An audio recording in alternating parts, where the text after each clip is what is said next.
সারা বিশ্বের মতো এশিয়ারও প্রায় সব দেশে মসজিদ বিদ্যমান। বিশ্বের সবচেয়ে বেশি মসজিদ ইন্দোনেশিয়ায়, সংখ্যায় প্রায় ৮ লাখ। দ্বিতীয় অবস্থান ভারতে, সংখ্যায় ৩ লাখ। তৃতীয় অবস্থানে বাংলাদেশ। বাংলাদেশে মসজিদের সংখ্যা ২,৫৫,৩৯৯।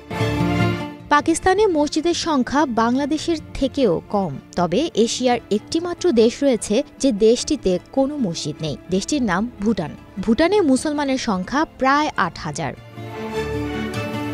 তবে এখানে মসজিদ স্থাপন ও প্রকাশ্যে নামাজের অনুমতি নেই। কর্তৃপক্ষের আতঙ্ক, মসজিদ প্রতিষ্ঠিত হলে তা সেন্টারে পরিণত হবে এবং ইসলাম প্রচারে ব্যাপক অবদান রাখবে। এতে বৌদ্ধ ধর্মাবলম্বীরা ইসলাম গ্রহণ করবেন। তবে ভুটানে মুসলমানের সংখ্যা বৃদ্ধির ফলে মসজিদ নির্মাণের দাবিও জোরালো হচ্ছে। ভুটানে মুসলমান পর্যটকদেরও নামাজ পড়তে হয় হোটেলে। ভুটানে বাংলাদেশ দূতাবাসে নামাজের ব্যবস্থা আছে, সেখানে জুমার নামাজও হয়।